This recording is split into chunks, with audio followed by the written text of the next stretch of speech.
وہ اللہ کے پیغام کو پہنچاتے ہیں. ابتدائی جو زمانہ ہے وہ مخفی دعوت دینے کا ہے، پھر رشتہ داروں کو دعوت دینا ہے، علی الاعلان دعوت دینا ہے، اور پھر اس کے نتیجے میں مشقتیں ہیں، پھر اس کے بعد جو ہے وہ بہت سارے حالات ہیں. تو یہ جو عرصہ ہے نبوت ملنے کے بعد سے ہجرت مدینہ تک، یہ ایک الگ دور ہے مستقل سیرت کا، جس کو مکی دور بھی ہم کہہ سکتے ہیں.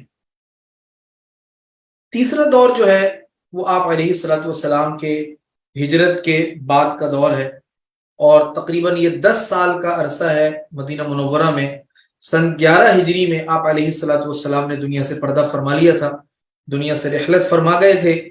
لیکن اس سے پہلے کا جو دور ہے وہ ایک نہایت تابناک اور سنہرا دور ہے، جس میں اللہ نے دین کی تکمیل فرمائی ہے، شریعت کی تکمیل فرمائی ہے، وحی کی تکمیل فرمائی ہے، ایک ریاست کی، ایک خلافت کی داغ بیل ڈالی گئی ہے، اللہ کا پیغام سارے عالم میں پھیلا ہے، پورا جزیرۃ العرب وہ اسلام کے سائے کے اندر آیا ہے. تو یہ بڑا عظیم الشان دور ہے ہجرت کے بعد سے لے کر ہمارے پیارے نبی صلی اللہ علیہ وسلم کی رحلت تک. تو یہ 3 ادوار ہیں. ان میں سے ہر دور کے واقعات کو ہم صرف پوائنٹس کی شکل میں دیکھیں گے. جیسے میں نے شروع میں عرض کیا کہ آج کا جو لیکچر ہے وہ ایک بڑے تناظر میں ہے، وہ ایک اوور لک ہے پوری سیرت کا.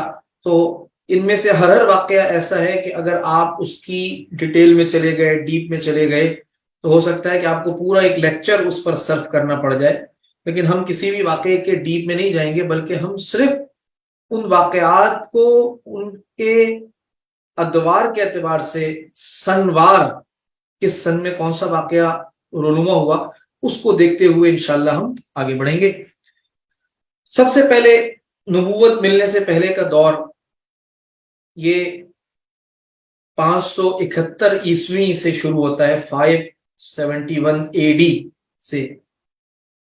اور اس کے اندر کچھ واقعات ایسے ہیں جو ہمارے پیارے نبی صلی اللہ علیہ وسلم کی ولادت باسعادت سے قبل رونما ہوئے ہیں. ان میں سے ایک اہم واقعہ جو آپ کی ولادت سے 50 روز قبل 571 عیسوی میں پیش آیا تھا، وہ ہے واقعہ اصحاب الفیل، جس کے اندر یمن کا بادشاہ ابرہا وہ ایک لشکر لے کر چلا تھا خانہ کعبہ کو نعوذ باللہ ڈھانے کے ارادے سے، اور اس کے پاس بڑے بڑے اونٹ، بڑے بڑے ہاتھی تھے، اور اللہ تعالیٰ نے ان کو جو ہے وہ دردناک شکست سے دوچار فرمایا.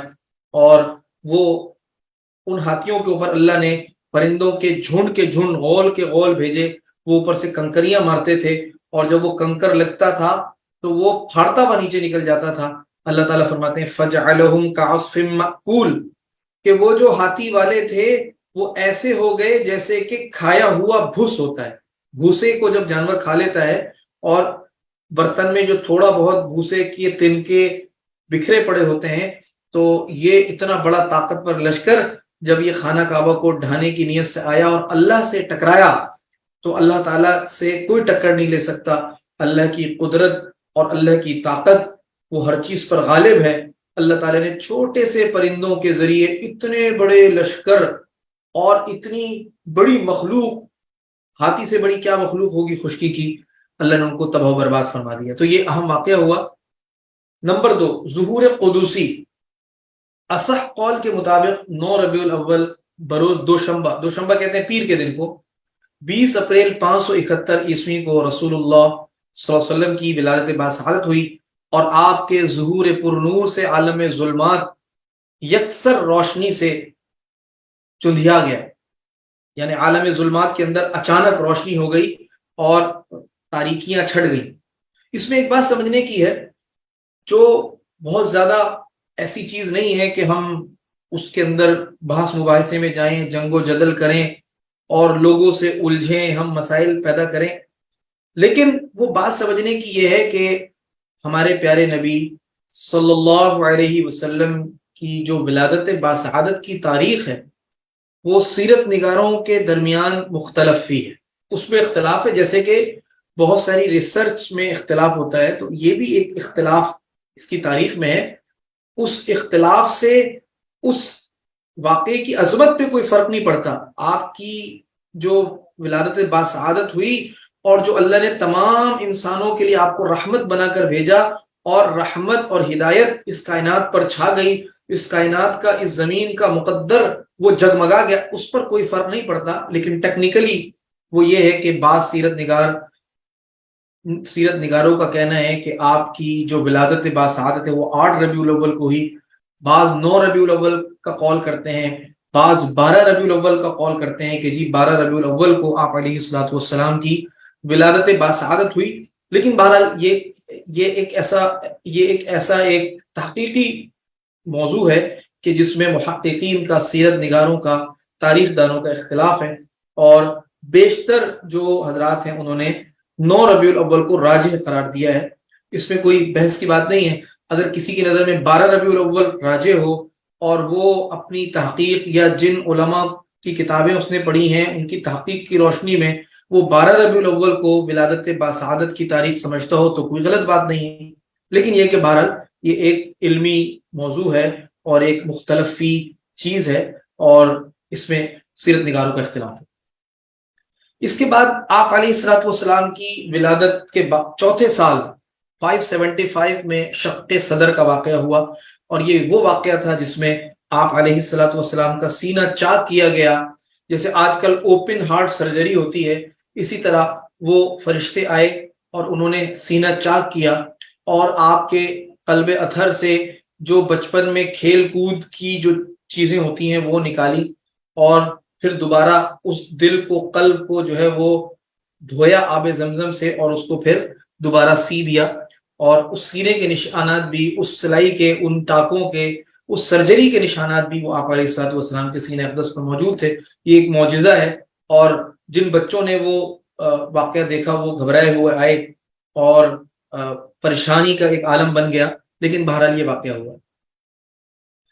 آپ کی ولادت باسعادت کے 6 سال آپ کی زندگی کا ایک نہایت اہم واقعہ اور نہایت وہ آپ علیہ الصلوۃ والسلام کے لیے غمگین کر دینے والا، غمزدہ واقعہ یہ ہوا کہ جب آپ کی ولادت کے 6 سال گزرے، 6واں سال تھا، تو آپ کی والدہ ماجدہ حضرت آمنہ وہ آپ کے والد کے ننیال یثرب سے واپس آتے ہوئے مقام ابوا میں انتقال فرمائے.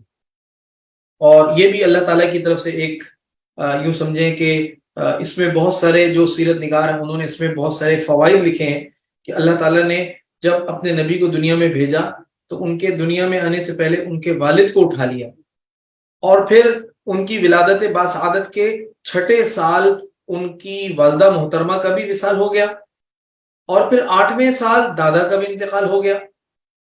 تو یہ سارا کام اس لیے کیا، اللہ نے آپ علیہ الصلوۃ والسلام کو ابتداً یتیم اس لیے بنایا، اور پھر اس کے بعد اللہ تعالیٰ نے آپ کی والدہ کو جلدی اس لیے دنیا سے بلا لیا، دادا کا جو سایہ شفقت تھا وہ بھی اس لیے اٹھا لیا کہ اللہ تعالیٰ یہ چاہتے تھے کہ میرے نبی وہ صرف میرے زیر دست شفقت رہیں، اور اللہ تعالیٰ براہ راست آپ کی تربیت فرمائیں اور براہ راست اپنے کرم کو آپ پر نازل فرمائیں. یہ اللہ تعالیٰ کی حکمتیں ہوتی ہیں. بہرحال ولادت مآب صلی اللہ علیہ وسلم کے 8ویں سال آپ کے دادا کا انتقال ہو گیا.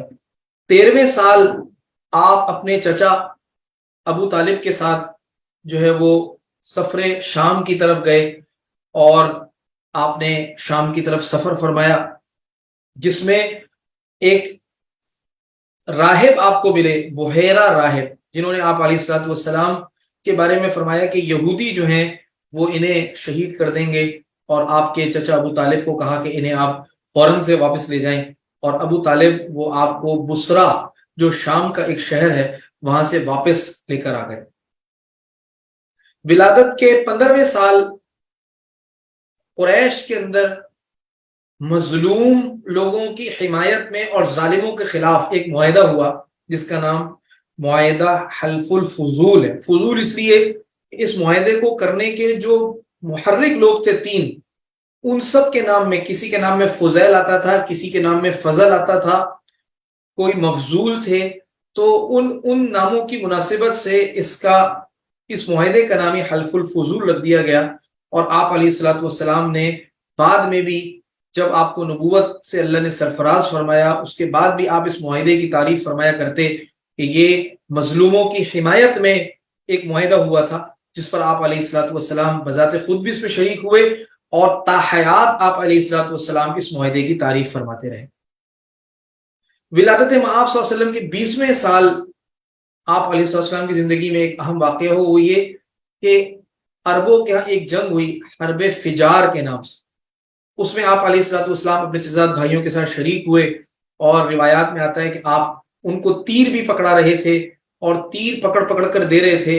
اور اس واقعے میں شرکت، اس حرب اور اس جنگ میں شرکت کے اندر حکمت یہ تھی کہ اللہ تعالیٰ عین جوانی میں اپنے نبی صلی اللہ علیہ وسلم کو جہاد کی مشق کروا رہے ہیں اور جنگی حکمت عملی اللہ سکھا رہے ہیں، چونکہ بعد میں جا کر آپ علیہ الصلوۃ والسلام نے نبی بننا ہے اور پھر مشرکین کا، یہودیوں کا، نصارہ کا سامنا کرنا ہے، اور 27 کے قریب معرکوں میں بنفس نفیس شریک ہونا ہے۔ اس لیے اللہ تعالیٰ نے عین جوانی میں، جب آپ کی عمر مبارک 20 برس تھی، اللہ نے آپ کو حرب فجار میں شریک فرمایا، اور اس میں آپ نے تیر اندازی اور دیگر جو جنگی تجارب ہو سکتے ہیں، تجربے ہو سکتے ہیں، ان سے آپ علیہ السلام مستفید ہوئے۔ اس میں اللہ تعالیٰ کی ایک حکمت یہ بھی پنہا تھی۔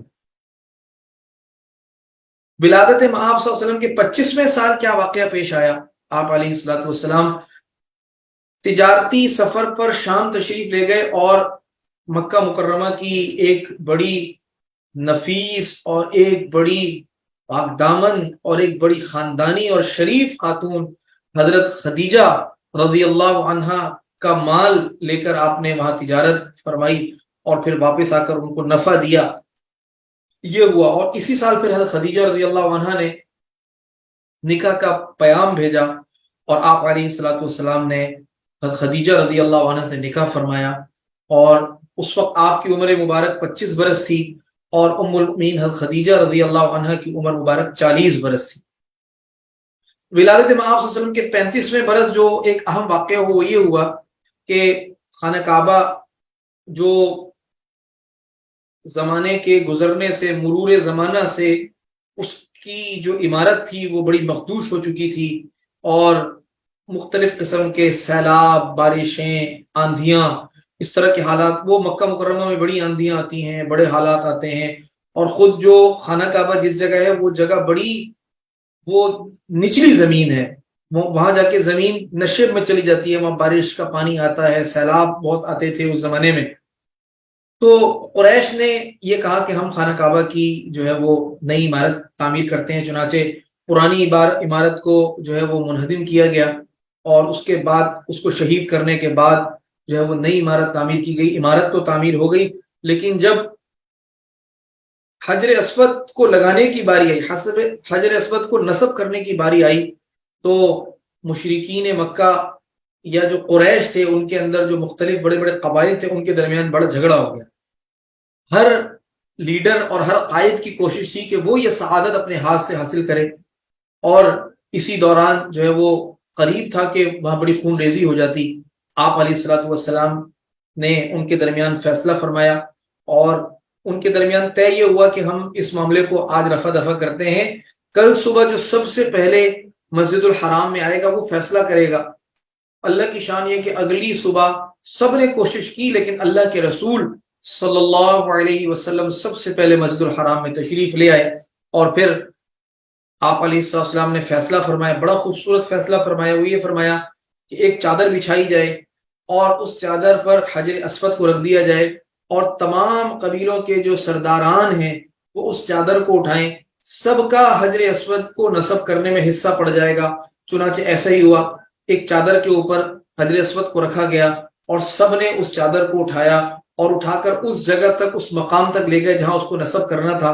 جب قریب پہنچے تو اللہ کے رسول صلی اللہ علیہ وسلم نے اپنے دست مبارک سے حجر اسود اٹھا کر اس کو اس جگہ پر نصب کر دیا۔ یہ ایک آپ علیہ السلام کے لیے بھی بڑے اعزاز کی بات تھی، اور پوری دنیا کے لوگوں کے لیے اور اس خطے کے لوگوں کے لیے ایک آفاقی پیغام تھا اللہ کی طرف سے کہ یہ جو ہستی ہے، یہ وہ ہستی ہیں کہ جن کے ذریعے سے اللہ تعالیٰ وہ بہت بڑا کام لیں گے، اور جن کے ذریعے سے دین کی اللہ تکمیل فرمائیں گے، شریعت کی تکمیل فرمائیں گے۔ بہرحال ایک اہم واقعہ آپ علیہ السلام کی زندگی میں، آپ کی جو ہجرت، آپ کی جو نبوت سے پہلے والی زندگی ہے اس میں پیش آیا۔ اب یہ ایک دور ختم ہو گیا یہاں تک، ولادت باسعادت سے لے کر نبوت تک۔ اب جو ہے وہ نبوت ملنے سے لے کے ہجرت سے پہلے تک کے دور، اب ہم دوسرے دور پر آ گئے۔ امید ہے کہ آپ تمام حضرات ہمارے ساتھ ہوں گے اور بات سمجھ رہے ہوں گے۔ جب آپ علیہ الصلوۃ والسلام کی عمر مبارک 40 برس کو پہنچی تو آپ علیہ الصلوۃ والسلام تنہائی پسند ہوئے، خلوت میں زیادہ جاتے۔ غار حرا جو مکہ مکرمہ سے کافی دور اور کافی اونچی جگہ پر تھا، وہاں آپ ہفتے ہفتے جا کر پڑاؤ ڈالتے اور وہاں وہ اللہ کا ذکر کرتے اور تنہائی میں اللہ کی قدرت اور اللہ کی عظمت، اللہ کی بڑائی، اللہ کی پاکی کو سوچتے اور اللہ کی قدرت میں غور و تدبر فرماتے۔ تو وہیں سے پھر وحی کی ابتدا ہوئی، اور وحی کی ابتدا اس طرح ہوئی کہ آپ کو سچے خواب آنے لگے، رؤیا صادقہ، جو آپ خواب میں دیکھتے اسی طریقے سے ہو جاتا، جو خواب میں دیکھتے دن میں اسی طرح ہو جاتا۔ یہ وحی کی ابتدا تھی۔ اسی سال رمضان المبارک میں سورہ علق کی پہلی 5 آیات نازل ہوئیں۔ اقرأ بسم ربک الذی خلق، خلق الانسان من علق، اقرأ وربک الاکرم الذی علم بالقلم، علم الانسان ما لم يعلم۔ یہ 5 آیات رمضان المبارک کے اندر وہ سورہ علق کی وہ نازل ہوئی، اور یہاں سے پھر ابتدا ہو گئی وحی کی۔ آپ علیہ السلام وہاں سے واپس پھر تشریف لائے۔ وہاں واقعہ یہ ہوا کہ حضرت جبرائیل علیہ السلام آئے اور انہوں نے آپ علیہ السلام کو فرمایا کہ اقرا، آپ پڑھیے۔ آپ نے فرمایا ما انا بقارئ، کہ میں پڑھا ہوا نہیں ہوں، میں نہیں پڑھ سکتا۔ انہوں نے پھر یہ فرمایا، آپ نے پھر یہ جواب دیا۔ انہوں نے آپ علیہ السلام کو بغل میں لے کر سینے سے سینہ ملا کر دبوچا، اور پھر اس کے بعد آپ علیہ السلام نے پڑھنا شروع کر دیا۔ لیکن اس واقعے کے بعد ایک آپ کی طبیعت پر ایک بخار کی سی، ایک کپ کپی کی سی کیفیت طاری ہوئی، اور آپ واپس تشریف لائے۔ ام المؤمنین حضرت خدیجہ رضی اللہ عنہ کو سارا واقعہ بتایا اور فرمایا کہ مجھے چادر اڑا دو، زملونی زملونی دثرونی دثرونی، مجھے کمبل اڑا دو، مجھے چادر اڑا دو۔ تو حضرت خدیجہ رضی اللہ عنہ کو اللہ جزائے خیر عطا فرمائے، انہوں نے اللہ کے نبی کو تسلی دی اور فرمایا کہ آپ تو صلہ رحمی کرتے ہیں، آپ تو بیواؤں اور یتیموں کی کفالت کرتے ہیں، آپ تو یہ خیر کے کام کرتے ہیں، اللہ آپ کو ضائع نہیں کرے گا، اور تسلی دی، اور خود بھی وہ اللہ کے رسول پر ایمان لے آئے۔ چنانچہ آپ پر ایمان لانے والوں میں سب سے پہلا نام خواتین میں حضرت خدیجہ رضی اللہ عنہ کا ہے، مردوں میں حضرت ابو بکر صدیق رضی اللہ عنہ کا ہے، بچوں میں حضرت علی رضی اللہ عنہ کا ہے، اور غلاموں میں حضرت زید کا ہے۔ تو اور پھر یہ جو ہے اپنے چچا، ان کے کوئی جو ہے وہ ورقہ بن نوفل تھے، ان کے پاس لے کر گئیں، اور انہوں نے پھر آپ علیہ السلام کو تسلی دی۔ نمبر 3، حضرت خدیجہ رضی اللہ عنہ کا اپنی 4 بیٹیوں کے ہمراہ ایمان لانا۔ سب ایمان لے آئیں، جتنی ان کی بیٹیاں تھیں۔ 4 بیٹیاں اللہ نے عطا فرمائی تھیں، حضور اکرم صلی اللہ علیہ وسلم کی 4 بیٹیاں تھیں، اور حضرت زینب، حضرت رقیہ، حضرت ام کلثوم، حضرت فاطمہ رضی اللہ عنہن اجمعین۔ نمبر 4، حضرت ابوبکر صدیق، حضرت علی اور حضرت زید بن حارثہ سمیت بہت سے اکابر صحابہ حلقہ بگوش اسلام ہوئے۔ آپ صلی اللہ علیہ وسلم کے چچزاد بھائی حضرت جعفر بن ابی طالب، پھپھوزاد بھائی ابو سلمہ، ان کی والدہ اس طرح ورقہ بن نوفل، یہ سب لوگ الحمدللہ اسلام میں داخل ہو گئے۔ اسی طرح آپ علیہ السلام کی جو دایا تھیں، یعنی آپ کو جو آپ کی خدمت کرنے والی، وہ بھی جو ہے وہ اسلام میں داخل ہو گئی، ام ایمن رضی اللہ عنہ۔ نمبر 5، جبرائیل علیہ السلام نے وضو اور نماز کا طریقہ آپ علیہ السلام کو سکھلایا۔ نمبر 6، اللہ سبحانہ و تعالی اور جبرائیل علیہ السلام کی جانب سے خدیجہ رضی اللہ عنہ کو سلام آیا۔ یہ بہت بڑی سعادت تھی ان کے لیے، اللہ نے ان کو سلام بھیجا۔ 7واں واقعہ اس سال یہ ہوا کہ کچھ عرصے تک وحی رک گئی، جس کی وجہ سے آپ کو کچھ پریشانی لاحق ہوئی، لیکن اللہ نے پھر دوبارہ وحی کا سلسلہ جاری فرما دیا۔ یہ سن 1 نبوی۔ دیکھیں اب آپ جب سیرت کو پڑھتے ہیں نا تو آپ کو کچھ اصطلاحات وہ ذہن میں رکھنی ضروری ہے۔ پہلی بات یہ کہ جو آپ کو نبوت ملنے سے پہلے کے جو واقعات ہیں وہ سن عیسوی سے چلیں گے، سن عیسوی چلے گا۔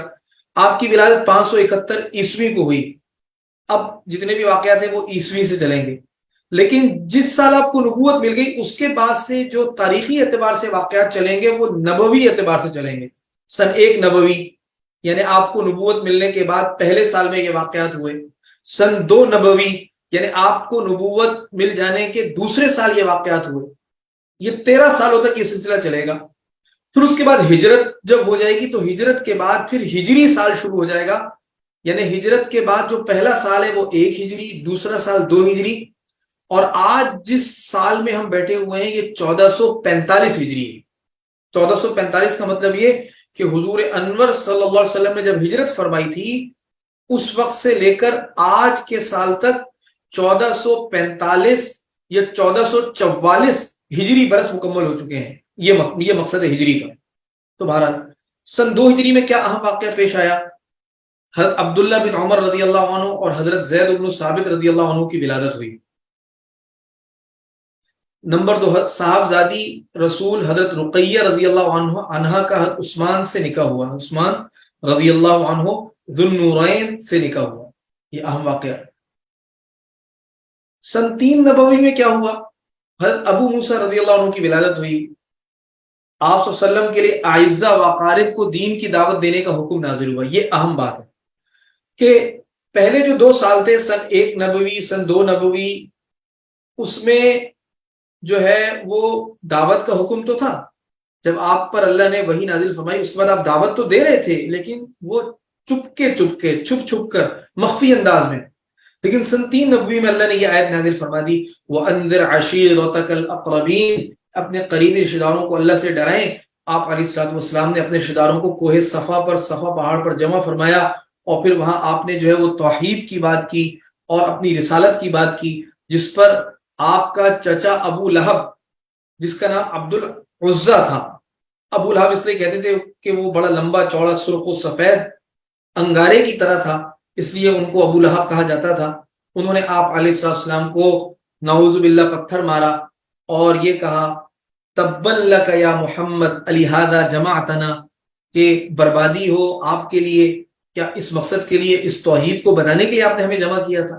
تو اللہ کو یہ بات اتنی ناگوار گزری اور اللہ کی ایسی ناراضگی اور غضب نازل ہوا، اللہ نے ابو لہب کے ان الفاظ کے جواب میں پوری سورۃ اللہب نازل فرما دی، اور اللہ نے یہ فرمایا تبت یدا ابی لہب و تب، کہ ابو لہب کے دونوں ہاتھ تباہ و برباد ہو گئے اور وہ برباد ہو گئے، ان کا برباد ہونا یقینی ہے۔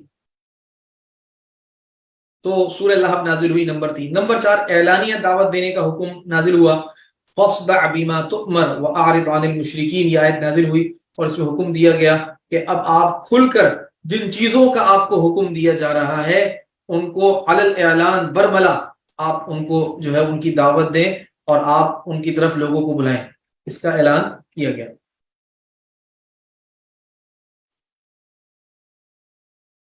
سن 4 نبوی میں ورقہ بن نوفل کا انتقال ہوا، یہ وہی جنہوں نے آپ نبوت کے موقع پر آپ علیہ السلام کی بڑی حوصلہ افزائی اور بڑی حرس بندائی تھی اور یہ یقین دلایا تھا کہ میں آپ کا ساتھ دوں گا، اللہ نے ان کو بلا لیا۔ حضرت عائشہ ام المؤمنین عائشہ بنت ابی بکر رضی اللہ عنہما کی ولادت ہوئی سن 4 نبوی میں۔ کفار مکہ نے اپنی عداوت اور بغض کو کھل کر ظاہر کرنا شروع کیا اور وہ ابو طالب کے پاس آئے اور آ کر کہا کہ اپنے بھتیجے کو آپ روکیں۔ سن 5 نبوی کو جو ہے جو اہم واقعات ہوئے ان میں ایک واقعہ یہ کہ آپ نے رجب ماہ رجب میں حبشہ کی طرف ہجرت کا حکم دیا، جس میں 12 مرد اور 5 عورتیں جن میں حضرت عثمان حضرت رقیہ بھی شامل تھے، اللہ کے رسول نے روانہ فرمایا۔ اور سیرت نگار فرماتے ہیں کہ جو حبشہ کی طرف ہجرت تھی یہ بڑی غیر یقینی حالات تھے، یہ نہیں پتا تھا کہ وہاں کیا ہوگا، لیکن آپ علیہ الصلوۃ والسلام وہ اسلام کے لیے ایک مرکز کی تلاش میں تھے کہ کوئی مرکز مل جائے جہاں اسلام کو آسانی کے ساتھ ہم پھیلا سکیں. مکہ مکرمہ میں تو رکاوٹیں ہی رکاوٹیں.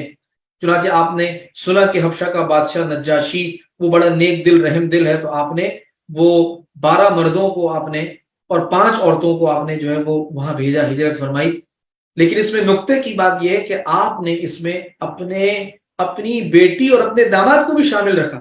اس سے یہ نقطہ نکلتا ہے کہ مسلمان لیڈروں کو یہ چاہیے کہ اگر کوئی مشکل معرکہ ہو، اگر کوئی ایسا معرکہ ہو جس میں جان جانے کا خطرہ ہو، جس میں نقصان کا خطرہ ہو، تو وہ امت کے ہی لوگوں کو، امت کے ہی بچوں کو آگے نہ کریں، بلکہ اپنے بچوں کو وہ صف اول میں رکھیں.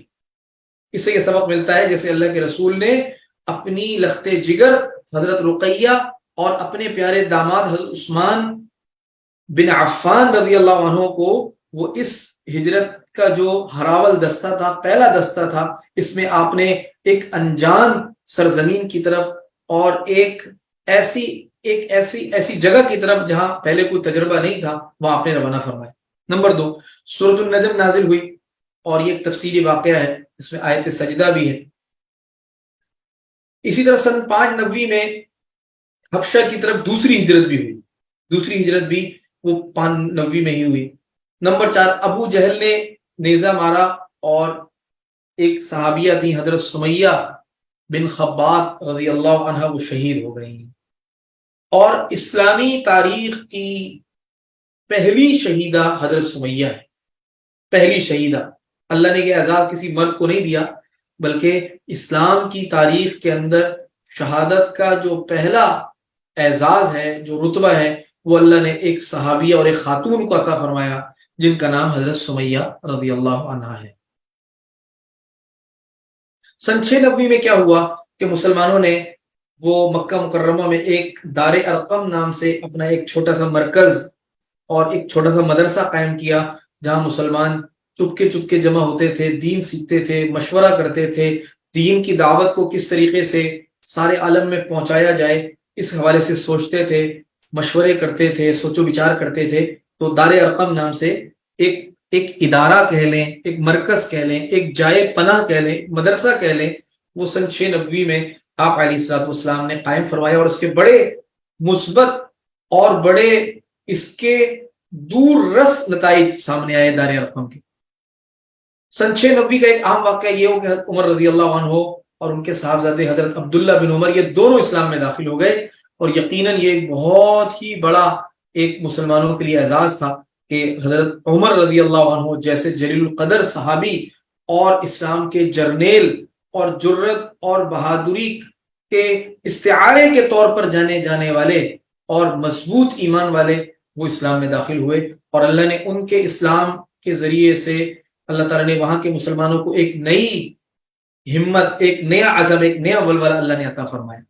نمبر 3، ابو بکر صدیق رضی اللہ عنہ کی والدہ بھی وہ اسلام میں داخل ہوئی، ام الخیر سلمہ، وہ مسلمانوں. سن 790 میں جو اہم واقعات ہوئے اس میں ایک اہم واقعہ یہ ہوا کہ قریش نے مسلمانوں کا سماجی بائیکاٹ کیا. جب انہوں نے دیکھا کہ اسلام کی دعوت کسی بھی طور پر نہیں رک رہی، وہ تشدد بھی کر رہے ہیں، وہ لوگوں کو منع بھی کر رہے ہیں، وہ مسلمانوں کو تپتی ہوئی ریت پر بھی گھسیٹ رہے ہیں، اور انہوں نے حضرت سمیہ رضی اللہ عنہ کو شہید بھی کر دیا، جان بھی لے رہے ہیں، سب کچھ کر رہے ہیں، لیکن دین کی دعوت ہے کہ وہ پھیلی چلی جا رہی ہے. دین کی دعوت ہے کہ وہ ہر طبقے کے لوگوں کو اپنے اندر سمیٹتی جا رہی ہے.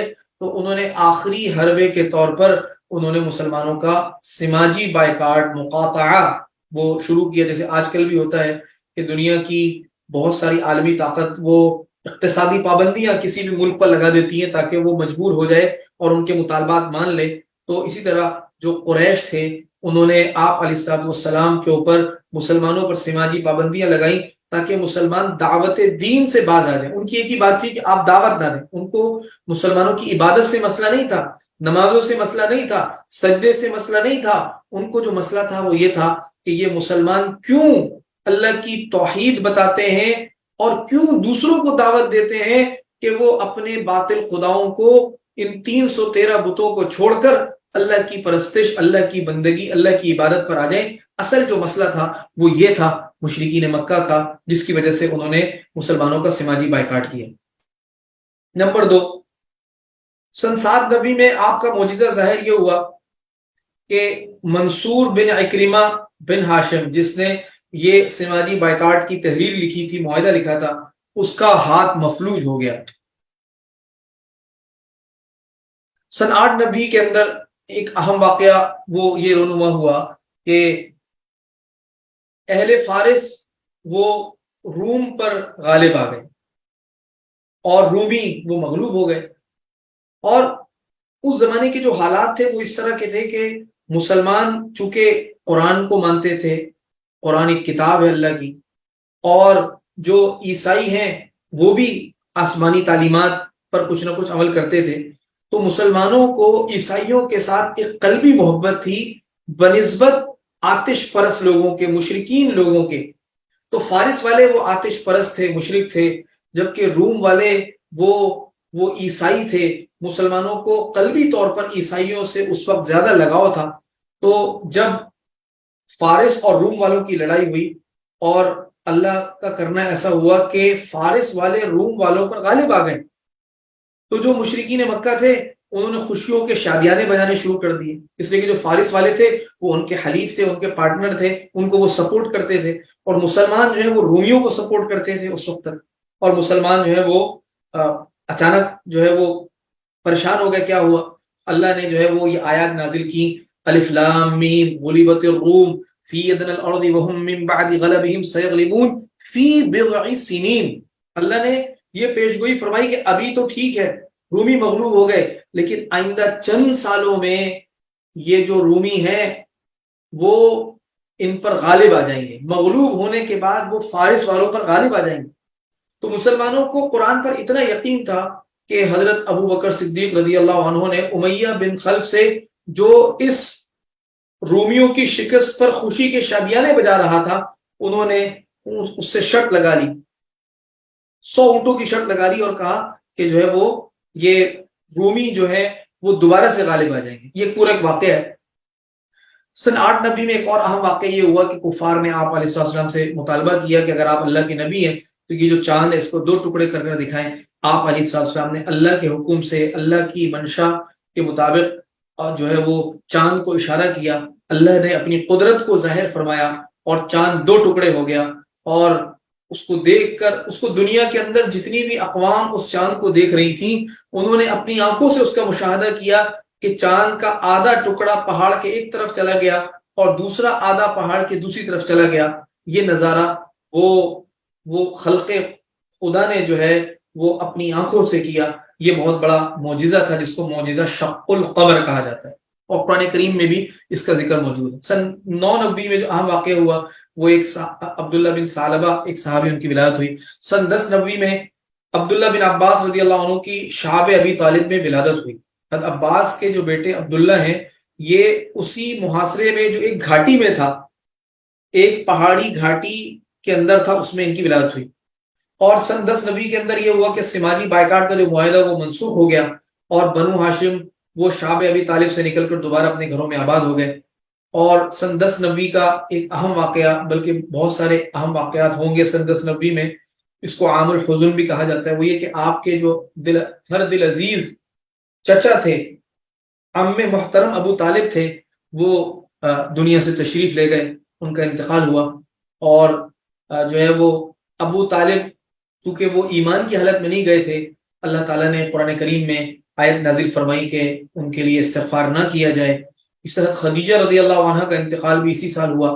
یہ 2 بڑے بڑے سانحات کہ آپ کے چچا بھی چلے گئے، آپ کی جو غم گسار اور آپ کی جو ہمدم اور آپ کی جو شریک حیات تھی، جنہوں نے ہر موقع پر آپ کے ساتھ تعاون کیا، اپنا سارا مال وہ آپ کے کاز اور آپ کے مشن پر قربان کر دیا، وہ بھی اس سال اللہ کے پاس تشریف لے گئی، دنیا سے چلی گئی۔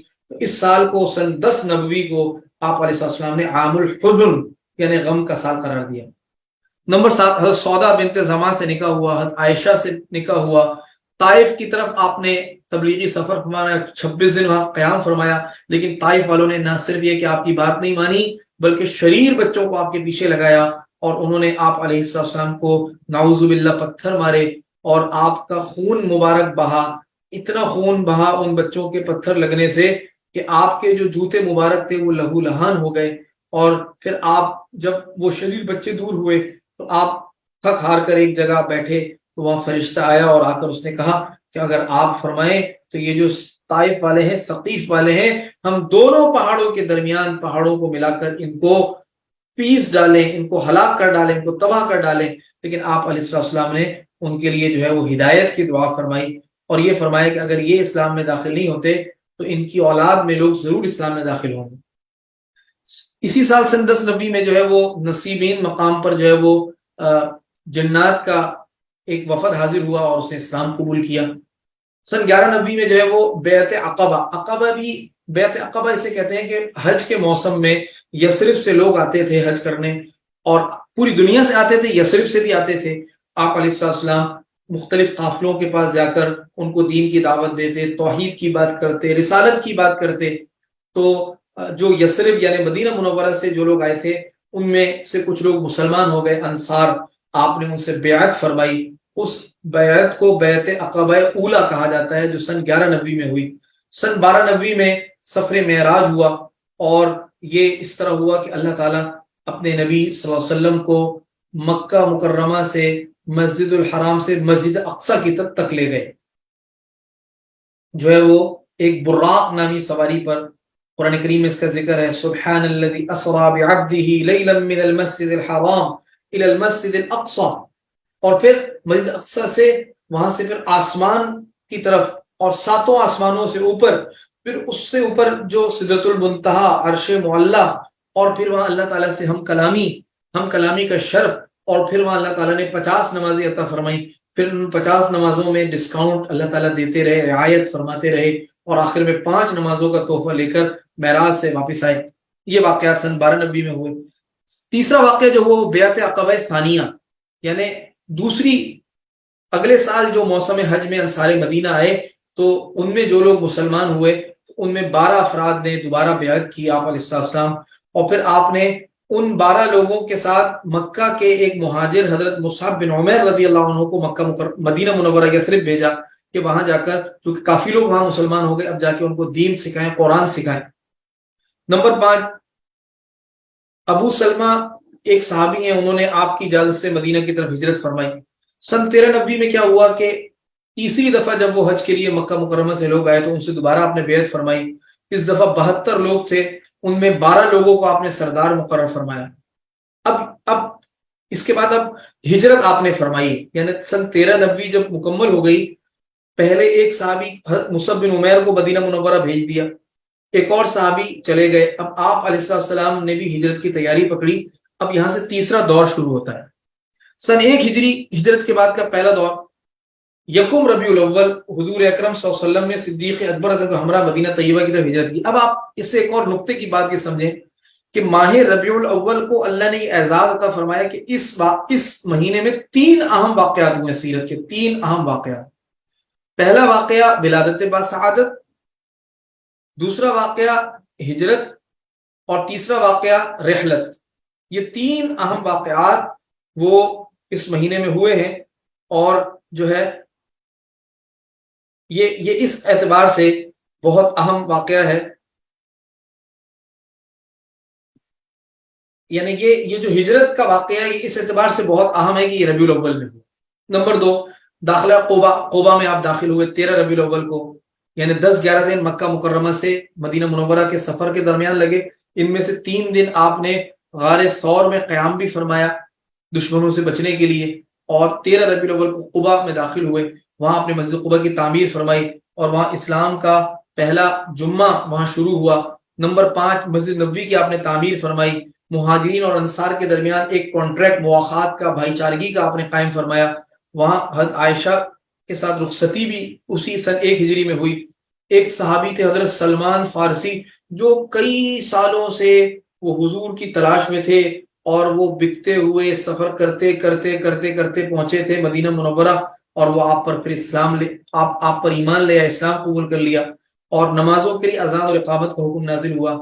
اور اسی سال سن 1 ہجری میں آپ نے ایک جو ہے وہ ایک ریاستی سطح پر ایک کانٹریکٹ فرمایا، ایک کانسٹیٹیوشنل معاہدہ فرمایا، جس کے اندر مدینہ منورہ کی تمام اقوام کو ایک جو ہے وہ ایک لڑی میں پرو دیا یہودیوں کے 3 قبیلے وہاں آباد تھے، بنو قریظہ، بنو نذیر، بنو قینقاع۔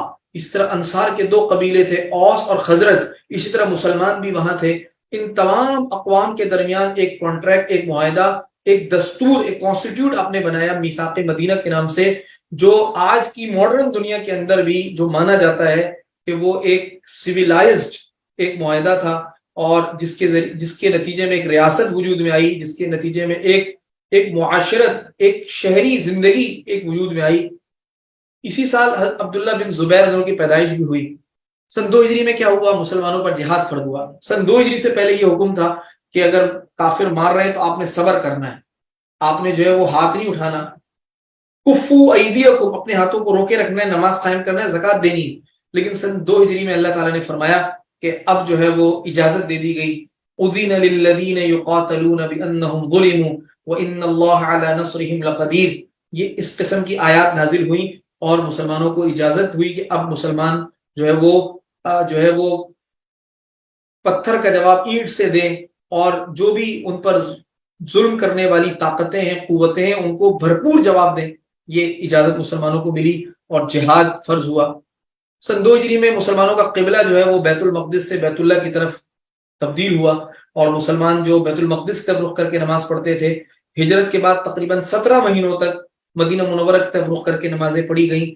لیکن ہجرت کے دوسرے سال یعنی 17 مہینوں کے بعد اللہ نے پھر حکم دیا فَوَلِّ وَجْهَكَ شَطْرَ الْمَسْجِدِ الْحَرَامِ، کہ اب اپنا رخ جو ہے وہ مسجد حرام کی طرف وہ پھیر لیا جائے۔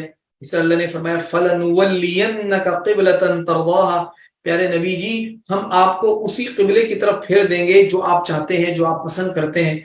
ان آیتوں کے ذریعے جو ہے وہ قبلہ جو ہے وہ بیت المقدس سے بیت اللہ کی طرف متوجہ ہو گیا۔ رمضان کے روزے سن 2 ہجری میں فرض ہوئے۔ زکوٰۃ کا حکم، صدقۃ الفطر، عیدین، سورہ احزاب میں حضور پر درود شریف پڑھنے کا حکم بھی وہ سن 2 ہجری میں ہوا۔ سن 2 ہجری کا جو اہم واقعہ ہے وہ رمضان المبارک 17 رمضان المبارک جمعے کے دن غزوہ بدر ہوا، جس کو جو ہے وہ یوم الفرقان کہا جاتا ہے، حق اور باطل کے درمیان فرق کرنے والا معرکہ کہا جاتا ہے، جس میں 313 مسلمانوں نے اللہ کی خاص مدد و نصرت سے 1000 کفار کو شکست دی۔ صرف 14 مسلمان شہید ہوئے، 70 کفار وہ جہنم واصل ہوئے، جن میں کفار کے بڑے بڑے جرنیل اور سرخیل ابو جہل، امیہ بن خلف جیسے سردار شامل تھے۔ اللہ تعالیٰ نے مسلمانوں کو غلبہ عطا فرمایا۔ کفار کی شان و شوکت کو غزوہ بدر کے ذریعے اللہ نے توڑ دیا، اور ان کے جو ہے وہ 20 لوگوں کو قیدی بنایا گیا، اور بڑی تعداد میں مال غنیمت حاصل ہوا۔ حضرت فاطمہ رضی اللہ عنہ کا نکاح حضرت علی سے سن 2 ہجری میں ہوا۔ حضرت رقیہ رضی اللہ عنہ جو حضرت عثمان غنی رضی اللہ عنہ کی زوجہ محترمہ تھی، ان کا وصال ہوا، وہ دنیا سے تشریف لے گئیں۔ سن 3 ہجری میں کیا ہوا؟ حضرت حفصہ رضی اللہ عنہ سے آپ علیہ السلام کا نکاح ہوا۔ آپ نے جو ہے وہ حضرت حفصہ رضی اللہ عنہ کو جو ہے وہ شرف زوجیت عطا فرمایا۔ دوسرا واقعہ یہ ہوا کہ غزوہ احد سن 2 ہجری میں غزوہ بدر ہوا تھا۔ سن 3 ہجری میں وہ دوبارہ آئے اور غزوہ احد ہوا، اور اس میں بھی مسلمانوں کو ابتداء اللہ نے فتح عطا فرمائی، لیکن اس کے بعد تھوڑی سی ایک اجتہادی غلطی کے نتیجے میں مسلمانوں کو کچھ نقصان پہنچا، جن میں 70 صحابہ شہید ہوئے، اور ان 70 صحابہ میں حضرت حمزہ رضی اللہ عنہ جیسے جلیل القدر صحابی، اور آپ کے رضائی بھائی، اور آپ کے جو ہے وہ رشتہ دار اور بڑے قریبی، بڑے پیارے تھے، جو اس میں شہید ہو گئے۔ 22 یا 23 کفار اس میں قتل ہوئے، اور جو ہے وہ شراب کی حرمت کے احکامات وہ اسی سال نازل ہوئے۔ غزوہ حمراء الاسد وہ پیش آیا، اور نواسہ رسول حضرت حسن کی ولادت بھی وہ سن 3 ہجری میں ہوئی۔ حضرت عثمان رضی اللہ عنہ کا نکاح حضرت ام کلثوم بنت رسول اللہ سے اسی سال ہوا۔ گستاخ رسول کعب بن اشرف، یہ کعب بن اشرف ایک یہودی تھا، اس کو جو ہے وہ قتل کیا، اور جو ہے یہ جہنم واصل ہوا۔ یہ سب 3 ہجری میں واقعات ہوئے۔ اس میں ایک واقعہ رہ گیا غزوہ حمراء الاسد، اس نمبر 4 پر۔ اس کی کچھ تفصیل یہ ہے کہ بعض رات اس کو غزوہ احد کا ہی ایک ذیلی معرکہ قرار دیتے ہیں، غزوہ حمراء الاسد کو، اور بعض حضرات غزوہ احد کے علاوہ اس کو ایک الگ غزوہ شمار کرتے ہیں۔ سن 4 ہجری میں کیا ہوا؟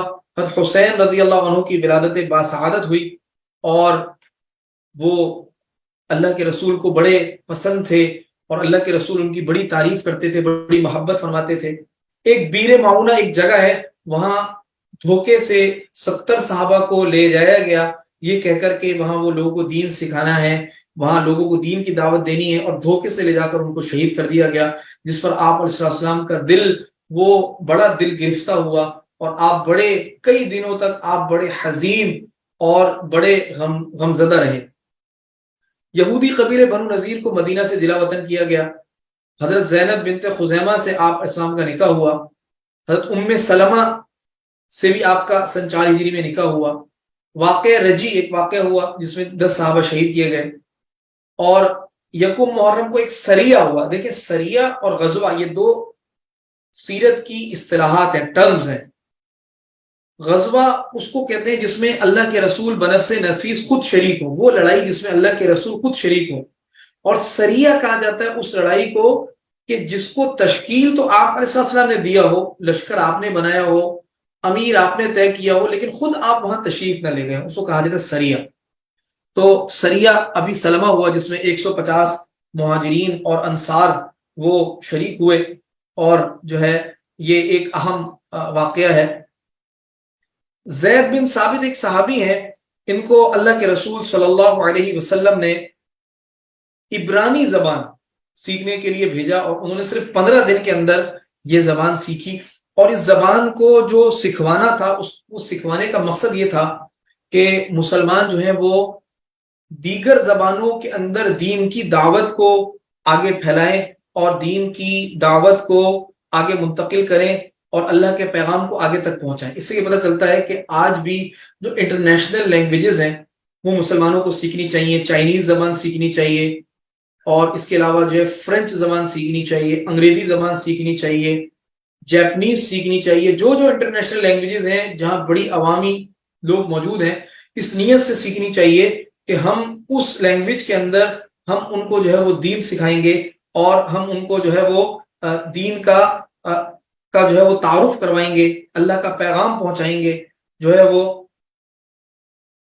یہ اس واقعے سے ہمیں پتہ چلتا ہے کہ آپ نے بھی صحابہ کو عبرانی زبان سیکھنے کے لیے بھیجا، اور جو ہے وہ آپ نے اس کو پسند فرمایا اور اس کی ترغیب دی، اور پھر وہ سیکھ کر آئے، اور سیکھ کر آنے کے بعد عبرانی زبان میں انہوں نے دین کو آگے پہنچایا۔ سن 5 ہجری میں جو اہم واقعات ہوئے اس میں غزوہ خندق ایک اہم غزوہ ہے، جس میں خندق کھود کر مدینہ کا دفاع کیا گیا۔ غزوہ ذات الرقا، رقا عربی میں چیتھڑوں کو کہتے ہیں۔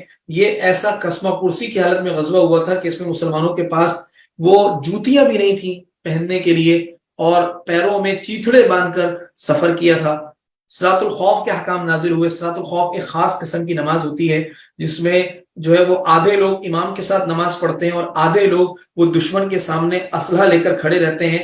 پھر پہلے آدھے سرحد پر آ جاتے ہیں، محاذ پر آ جاتے ہیں، اور جو پہلے محاذ پر تھے وہ واپس جا کر نماز پڑھتے ہیں۔ یہ غزوہ بنو قریظہ، غزوہ احزاب جو ہوا تھا سن 5 ہجری میں سب سے پہلے، اس میں یہودیوں نے میثاق مدینہ کی عہد شکنی کی، اور انہوں نے مشرکین مکہ کا ساتھ دیا، جس پر آپ نے بنو قریظہ کو مدینہ منورہ سے جلا وطن کیا، اور ان کو ان کے سرکردہ لوگوں کو جو ہے قتل کرنے کا حکم دیا۔ 600 کے قریب یہودی وہ قتل ہوئے۔ حضرت سعد بن معاذ صحابی ہیں، ان کی وفات ہوئی۔ حضرت زینب بنت جہش سے آپ کا نکاح ہوا۔ غزوہ مریسی یا مستلق یہ بھی ہوا۔ تیمم کا حکم نازل ہوا۔ واقع افک ہوا، اور واقع افک جو ہے یہ ایک اہم واقعہ ہے، اور یہ اہم واقعہ اس لیے ہے کہ اس میں ام المؤمنین حضرت عائشہ صدیقہ رضی اللہ عنہ پر بہتان باندھی گئی تھی، اور نعوذ باللہ منافقین نے ایک پورا ایک ماحول بنایا تھا، اور ماحول بنا کر جو ہے وہ ام المؤمنین حضرت خدیجہ رضی اللہ عنہ کو جو ہے وہ نعوذ باللہ داغدار کرنے کی کوشش کی تھی۔ تو اس خیر میں بھی اللہ نے شر یہ نکالا کہ اللہ تعالیٰ نے ان کی برات میں قرآن کریم کی آیات نازل فرمائیں جو رہتی دنیا تک تلاوت کی جائیں گی، اور رہتی دنیا تک جو بھی قرآن کریم کی تلاوت کرے گا وہ ام المؤمنین حضرت عائشہ صدیقہ رضی اللہ عنہ کی برات پر جو قرآن کریم کے 2 رکوع ہیں لگ بھگ، ان رکوع کو ضرور تلاوت کرے گا جس میں اللہ نے ان کی تعریف اور اللہ نے ان کی پاک دامنی اور اللہ نے ان کا اولو العزم ہونا اللہ نے بتایا ہے. تو یہ ایک اہم واقعہ ہوا. حضرت جویریہ رضی اللہ عنہ سے نکاح ہوا، غزوہ دومۃ الجندل ہوا. سن 6 ہجری کے اندر جو ہے وہ حج فرض ہوا، صلح حدیبیہ ہوئی، مسلمان عمرے کے لیے آئے، ان کو عمرے سے روکا گیا، ایک صلح ہوئی. اس صلح میں بظاہر جو ہے وہ پسپائی تھی، لیکن اللہ نے اسی میں مسلمانوں کے لیے فتح کا سامان نازل فرمایا، سورہ فتح نازل ہوئی. مکاتب النبی یعنی آپ علیہ السلام نے دنیا کے جو اس زمانے کے جو بادشاہ تھے ان کو جو ہے وہ دعوتی خطوط لکھے.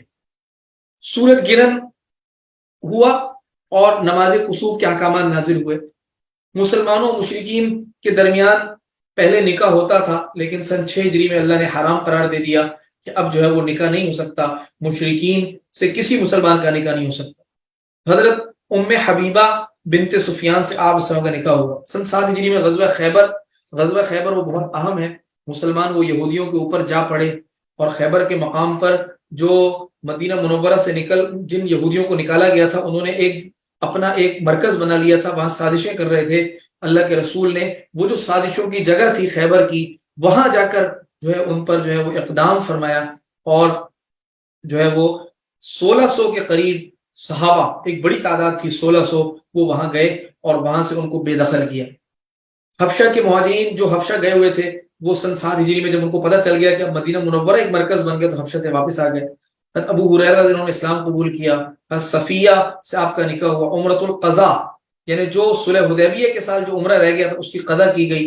گدھے کے گوشت کی حرمت نازل ہوئی.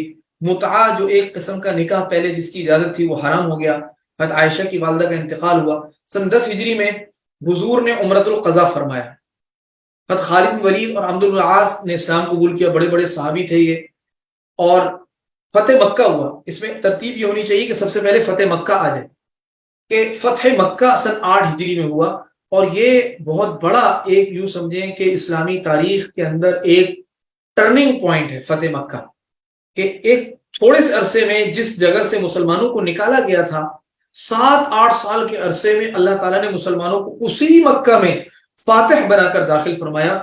کیا اسٹریٹجی آپ نے اختیار کی ہوگی، کس درجے کا عزم ہوگا، کس درجے کی محنت ہوگی کہ 7-8 سال کے قلیل عرصے میں ایک امت اور ایک قوم اور ایک ایسا اللہ نے مجمع تیار کر دیا کہ وہ جس جگہ سے قصبہ پرسی کی حالت میں نکلے تھے وہیں وہ پوری شان و شوکت کے ساتھ دوبارہ داخل ہوئے. تو یہ فتح مکہ ہوا. اور اس میں خالد بن ولید، عمرو بن العاص یہ اسلام میں داخل ہوئے. ایک غزوہ ہوا جس کو غزوہ موتا کہتے ہیں. اسی طریقے سے فتح مکہ ابو سفیان اسلام میں داخل ہوئے. فتح مکہ کے بعد حنین ایک جگہ ہے، وہاں غزوہ حنین، غزوہ اوقاس، غزوہ طائف، یہ تینوں جو غزوات ہیں یہ فتح مکہ کے بعد فتح مکہ کی لڑی میں یہ پروئے ہوئے ہیں. اس طرح زینب جو آپ کی صاحبزادی تھی ان کا انتقال ہوا. آپ کے صاحبزادے حضرت ابراہیم کی ولادت ہوئی.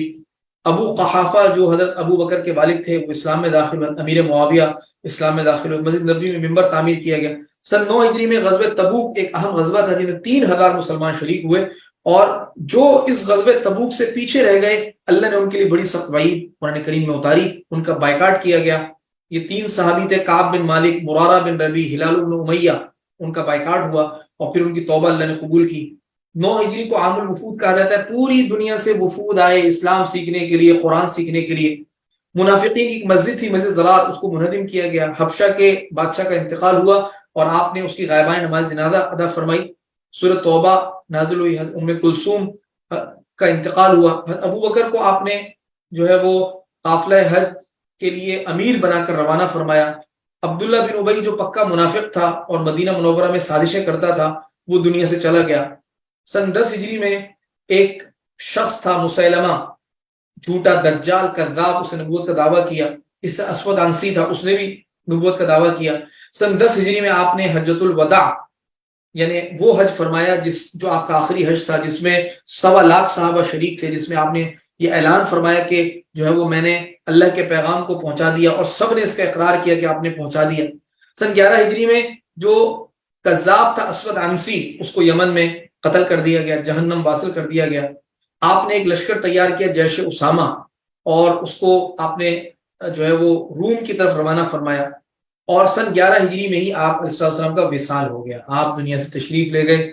اور اس کا پورا واقعہ ہے کہ جو ہے وہ سفر کے آخری دنوں میں آپ کو سر درد کی شکایت ہوئی اور وہ بڑھتا گیا مرض، اور پھر اسی وہ جو مرض ہے اس میں آپ دنیا سے تشریف لے گئے، اس موقع پر آپ نے اپنی امت کو بڑی قیمتی نصیحتیں فرمائیں کہ قبروں کو سجدہ گاہ نہ بنانا، اور اسی طرح نماز کے اہتمام کی تاکید کی، غلاموں ماتحتوں کے ساتھ حسن سلوک کی تاکید کی، اہم آپ نے ہدایات دی۔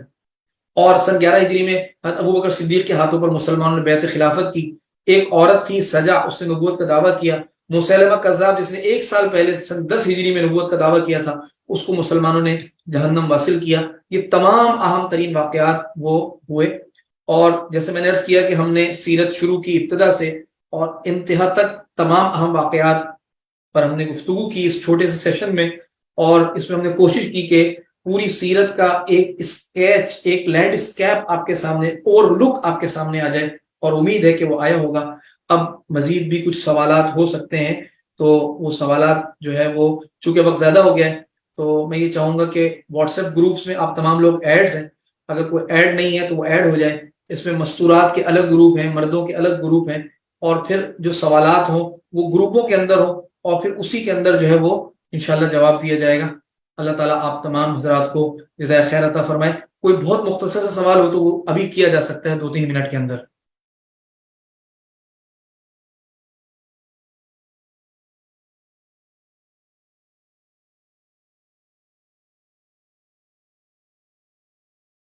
میرے خیال میں کوئی سوال نہیں ہے تو ہم دعا کر لیتے ہیں پھر انشاءاللہ۔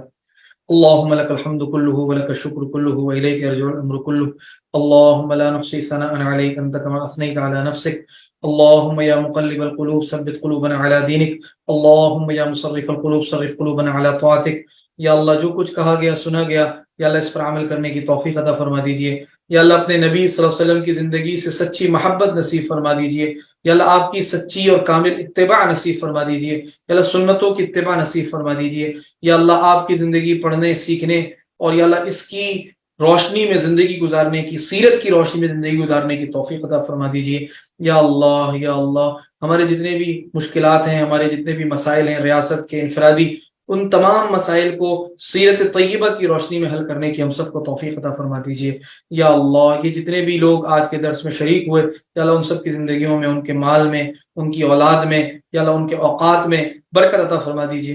اور جو ہمارے ایسے ساتھی ہیں جنہوں نے، جو والنٹیئرز ہیں، جو اس کو مینٹین کر رہے ہیں، جو اس کو مینیج کر رہے ہیں، یا اللہ ان تمام ساتھیوں کو، جو ماڈریٹرز ہیں، یا اللہ ان کو اس کا بہترین بدلہ مرحمت فرما دیجئے، ان کی زندگیوں میں برکت عطا فرما دیجئے، ہم سب کی حفاظت فرما دیجئے۔ یا اللہ ہمارا خاتمہ ایمان پر فرما دیجئے، یا اللہ ہمیں مرتے وقت کلمہ عطا فرما دیجئے، یا اللہ ہمیں شہادت کی موت عطا فرما دیجئے۔ وصلی اللہ علی النبی الامی الکریم وعلی آلہ وصحبہ اجمعین، آمین آمین آمین۔